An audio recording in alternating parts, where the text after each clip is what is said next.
Du coup, reprenons, on a dit que chaque nœud pair devrait être connecté avec les deux nœuds pairs les plus proches. Donc, ça nous donne ça. Premier nœud pair, c'est le 2. Les deux nœuds pairs les plus proches, c'est le 4 et le 8.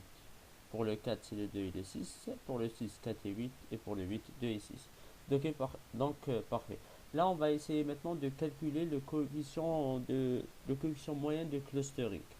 Et du coup, pour le calculer, ce qu'on va faire, on voit bien qu'on a deux cas distinctifs. Si le nœud est pair, il est impair, pardon, ou il est pair. Là, ça va changer le coefficient de clustering. Donc, ce qu'on va faire, on va calculer pour le cas où s'il est impair, on va calculer pour le cas où il est pair, et après, on va multiplier la valeur du cas où c'est impair par le nombre de nœuds impairs, la valeur où c'est pair par le nombre de nœuds pairs, et on divise tout par n.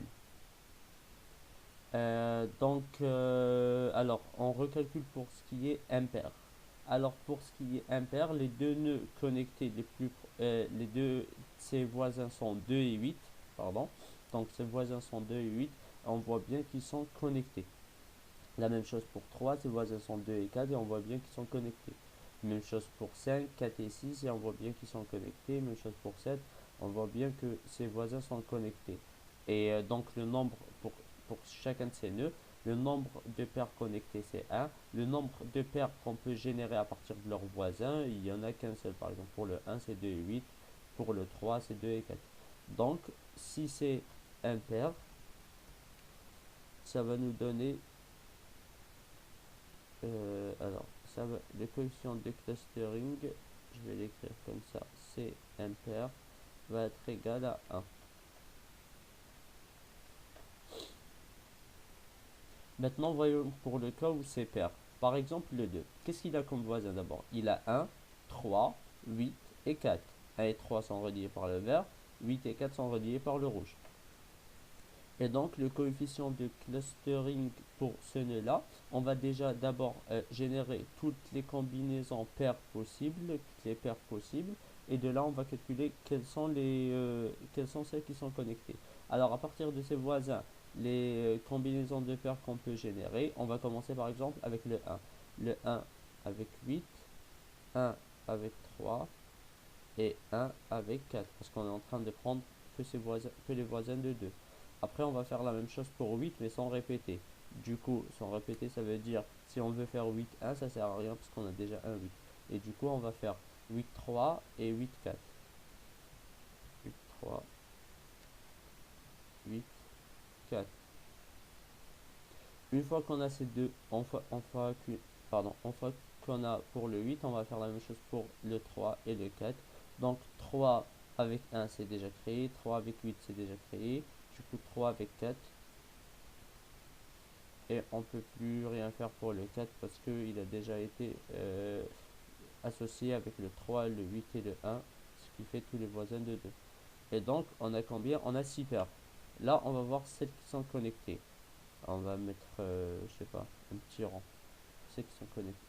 Du coup, est-ce que 1 et 8 sont connectés? Oui, par le petit trait vert. 1 et 3, non, ils sont pas connectés. 1 et 4, non, ils sont pas connectés. 8 et 3, est-ce qu'ils sont connectés? Non, ils sont pas connectés. 8 et 4, est-ce qu'ils sont connectés? Non, ils sont pas connectés. 3 et 4, est-ce qu'ils sont connectés? Oui, ils sont connectés. Du coup,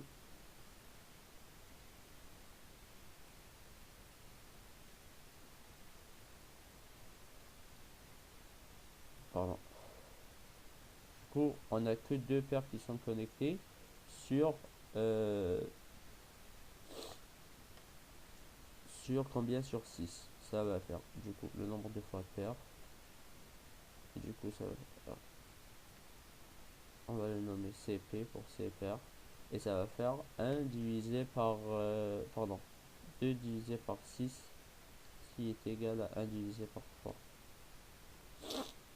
Du coup, une, une fois qu'on a ça, comment on va calculer la moyenne? La moyenne,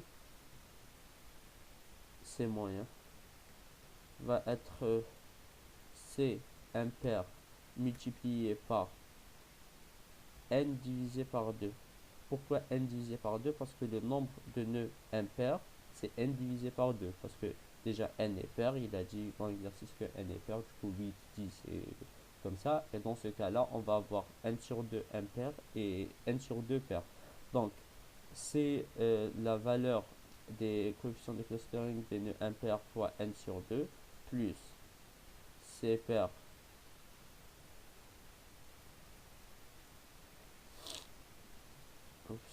plus c pair fois n sur 2 aussi,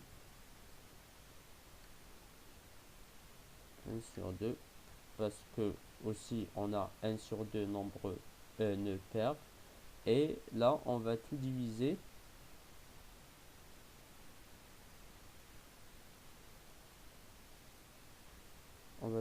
par n.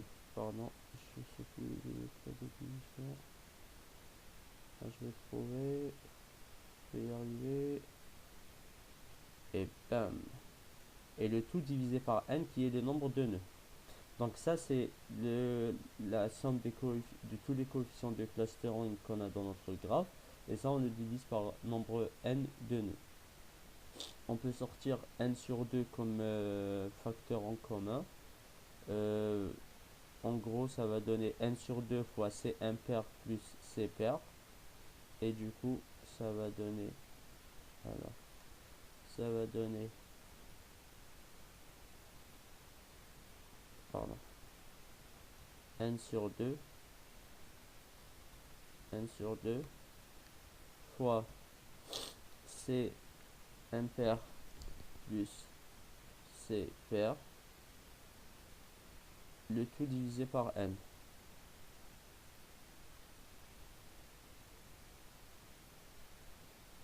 Le tout divisé par n.